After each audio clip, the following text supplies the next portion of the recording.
I had someone comment on a video that I did and asked me if I would do a video discussing the difference between ISFP and ESFJ. The differences between those two types are dramatic. If you're only working on anecdotal information, maybe you could confuse the two. I definitely understand why people who are maybe still understanding the cognitive functions or still learning the breakdown could confuse ISFP and ESFJ because they both have that SF in the middle. But apart from that SF combo, there's really nothing about the two of them that is terribly similar. So as it pertains to that sensing function, the sensing feeling, functions, yes, both ISFPs and ESFJs favor their sensing over their intuition, their feeling over their thinking, and that is going to lead to one similarity, and that similarity being that they will both place a high value of things in the physical world. So we look at ST types and say they're kind of wired to try to understand the physical world, NT types to try to understand the metaphysical world or abstract world, and NF types to value appreciate the abstract or metaphysical world. But the SF types do focus very heavily on valuing the physical world. Beyond that, though, you should see very few similarities between ESFJs and ISFPs. Yes, they're both favoring sensing. Yes, they're both favoring feeling, but it's a flip sensing and a flip feeling. In other words, ESFJs are introverted sensors. They not only do they favor their sensing, but it's introverted sensing, which means the physical world for them is going to be very personal. It means that they're trying to narrow down in the physical world. They have sort of a, you could say, objective personality kind of describes it as like a box. They have their little physical sensory box, and they don't necessarily want to take new things into it. We contrast that with the ISFP's extroverted sensing, which is going to be, very focused on exploration of the physical world, gathering in. So the ISFP is going to want to be gathering in the physical world. It's not personal. They're not taking it necessarily into like a known box and cherishing it and saying, this is my precious little physical thing, my sensory world that needs to be untouched. Rather, they're going to be gathering in the physical world, taking in, I want to try the new sight, see the new sights, try the new experiences, taste the new foods and things like that. Now, one area where this could get confusing is that for the ISFPs with that lead introverted feeling is that, I can say from my own experience, when I find something I like, I will tend to go back to it. Not because I don't want to try new things. I do want to try new things. It's just I always want those new things to be in line with my introverted feeling. So it's like if I go to a restaurant, like I love club sandwiches. So I go to a restaurant and I might be like, well, I would like to extroverted sensing gather in new physical things, like try new menu items. But I have a limited amount of money and I want to have a great FI, introverted feeling experience. And I know I love club sandwiches. So they have a club sandwich on the menu. I'll try the club sandwich. But generally speaking, the extroverted sensing is wired. Always the extroverted sensing is wired to be gathering in the physical world, but that can be influenced by the other functions and how they relate to one another and where they are in the function stack. And so you might see an extroverted sensing person, and such as an ISFP, who doesn't seem like they're always gathering in the physical world. But you also have to be tracking whether or not they're particularly cherishing the physical world.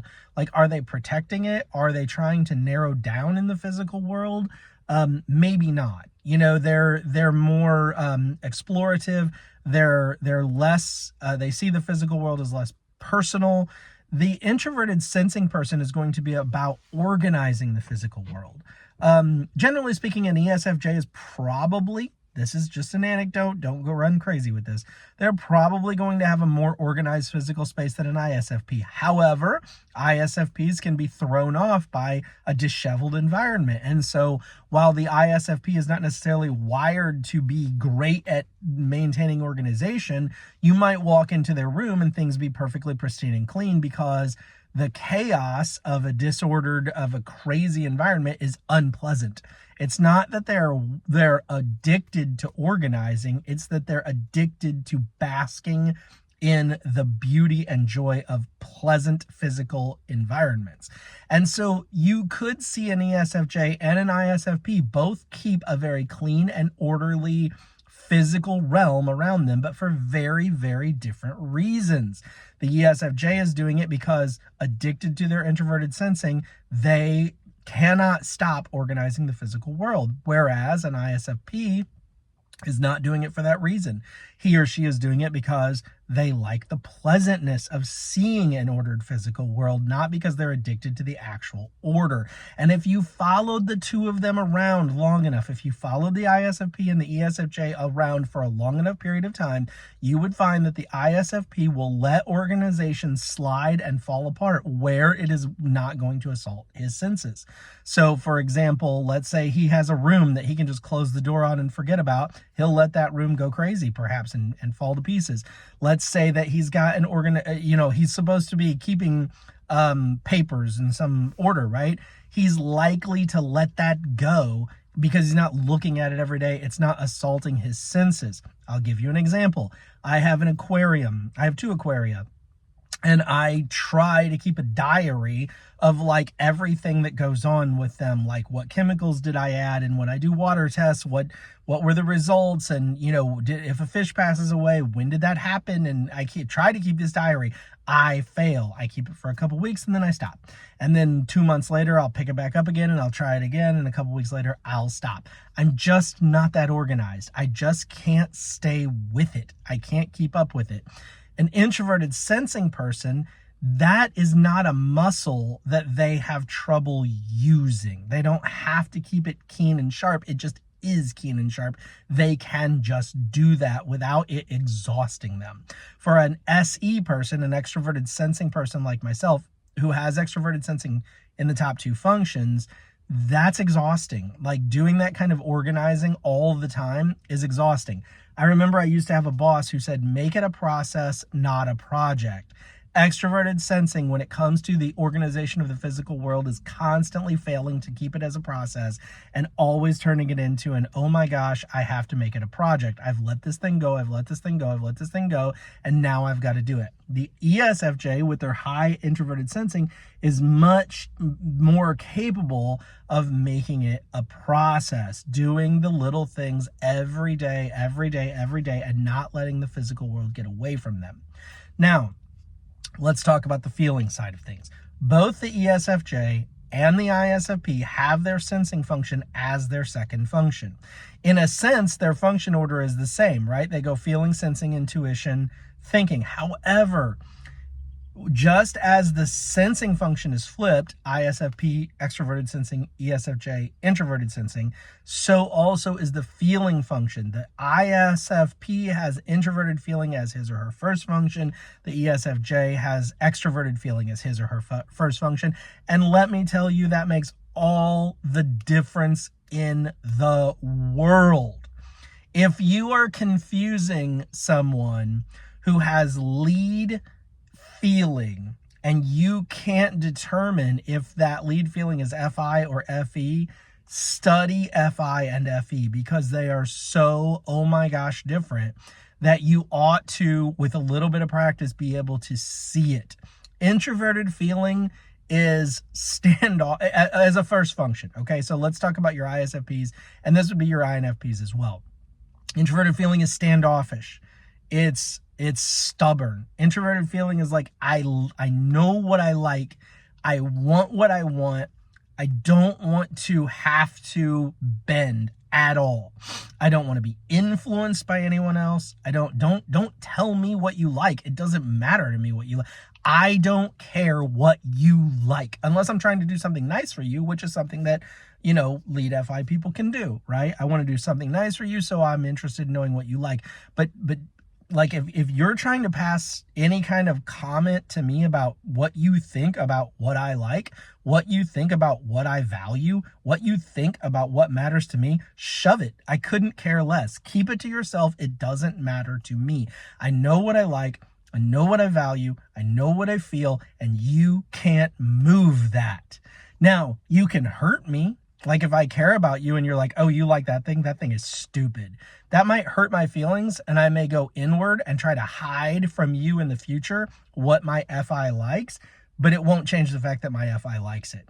I like listening to the music of, Hosier, right? You could come along and be like, well, Hosier's dumb. I don't like Hosier. Hosier's stupid. I can't believe you like Hosier. What dumb music to listen to. Now, I may not confide in you ever again what music I like, because I don't want to hear you badgering me and I don't want to be insulted, but I'm still going to love Hosier. It's not going to change a thing, okay?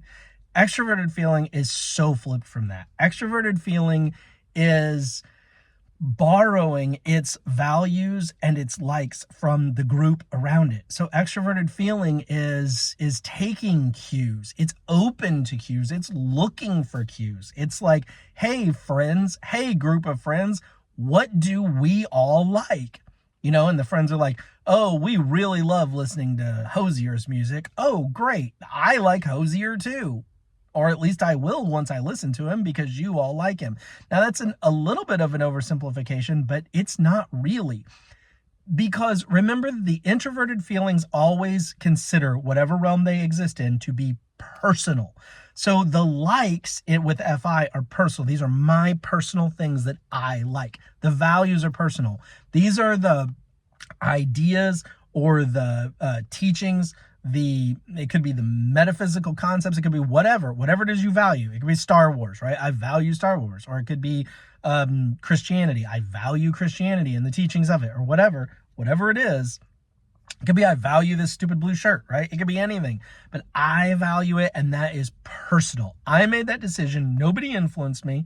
You probably are influenced some, but you feel like nobody influenced you. And you take that in and you go, I love this thing, I value this thing, and hands off, right? I'll come out fighting if you try to assault this idea or whatever that I personally love. I don't need your approval to love it. Extroverted feeling is going to not be that way. It's going to raise up around itself a group of respected people, a group, right? A tribe, and say, these are the people with whom I associate. And so if those people all value something, the extroverted feeling in person is like to value it too. But I'm not saying that extroverted feeling borrows from every human being on planet Earth, although they can. But what I am saying is that when it comes to their trusted group, they borrow their values and they borrow their likes from their trusted group. And you can have more than one trusted group, right? An ESFJ could theoretically have a group of people over here that it trusts when it comes to matters of religion. And those people's ideas in religion will be taken in by that ESFJ and valued, because the ESFJ, through their fourth slot inferior introverted thinking, has concluded on the idea, sort of, or the truth in his own mind or her own mind, that is the general religious principle in which I espouse.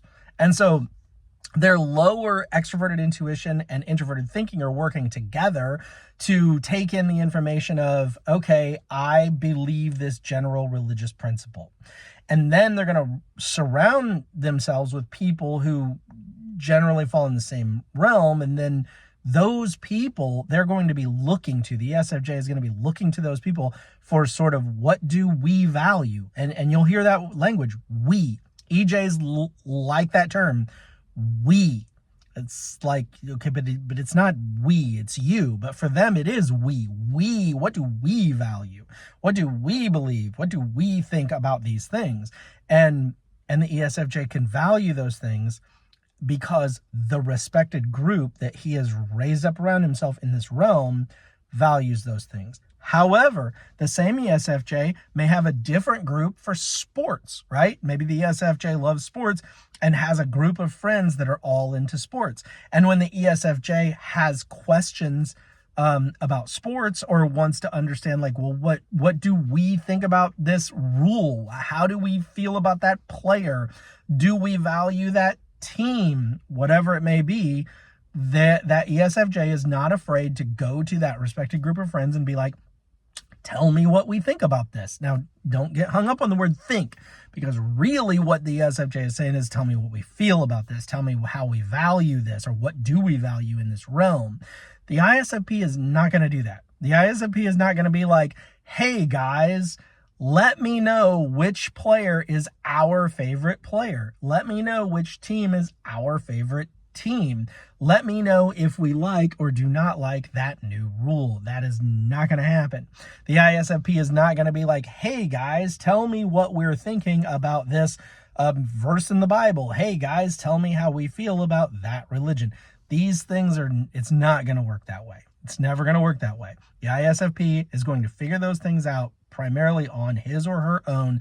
And if he consults someone, it will be like one extremely respected person that he or she holds in extremely high regard. And that's how the difference between introverted feeling and extroverted feeling plays out all the time. But it's really pronounced in someone who has, in the difference between two people who have introverted feeling and extroverted feeling as their first functions, an ISFP and an ESFJ. Now, it just so happens I have a very good friend who's an ESFJ. So I'm not only talking about these things from a theoretical perspective, but I'm actually telling you like what I see. My ESFJ friend is clearly borrowing ideas, borrowing values, and borrowing likes. He regularly, I like the way objective personality kind of says this. They call it beating on the head of the tribe. He's not afraid to beat on the head of the tribe, to ask questions like, hey, what do we think about this new player that plays for our favorite baseball team? Hey, do we think that our favorite baseball team should make this trade? Hey, do we like what our favorite baseball team is doing in this regard? Hey, what do we think about, or how do we do we value the player that we just got in this trade, that our hockey team just got in this trade, right? He's doing that all the time. I get tons and tons of Facebook messages from him, and he'll send them out in groups, because high FE people love groups. Oh my gosh, they love them. And so he's got these established groups for sports or groups for religion or whatever, and he's going to constantly be banging on the heads of the tribe, asking, how do we feel about this? Do we value this? Do we like this? What, so on and so forth. I'm not doing that. However, with my introverted feeling, I have as my fourth function extroverted thinking. And I do that exact same thing when it comes to how do we make things work. When my car has a problem, the very first thing I do, before I do anything else, message my uncle. Like, hey, I'm banging on his head. Tell me what you think will work in this situation with my car. If something goes wrong with, I don't know, let's say something goes wrong with the washer, I'm not afraid to bang on the head of my wife and be like, tell me what you think is the right way to make this thing work. Now, again, you have to balance that, because no cognitive function is functioning in a vacuum. They're always in someone's brain mixed with other cognitive functions that are affecting it. So I could go on forever about what that looks like.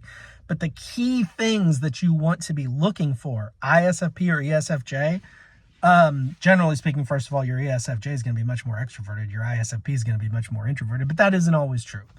But what you're really looking for is, where do they get their values? Where do they get their, sorry, guy walking by made me lose my train of thought. Where do they get their values? Where do they get their likes? Are those very personal for them, or are they transient? Can they bring them in, let them go, bring them in, let them go? Are they banging on the heads of other people to find out, hey, what do we like? What do we value? How do we feel about this? Or is that all very personal and private that they're getting on their own? And then on the sensing side, Are they narrowing down in the physical world, organizing and cutting things out? Or are they gathering in the physical world in, honestly, a little bit of a non-linear, chaotic way? You're going to have a harder time probably finding a pattern with why a high extroverted sensor takes in the physical world in the way that he or she does. Introverted sensing is much more organized. So I'm sure I could go over 100 other things with you that are things that you could look for or see as differences. But what it really comes down to are those cognitive functions. You're comparing introverted feeling to extroverted feeling and introverted sensing to extroverted sensing.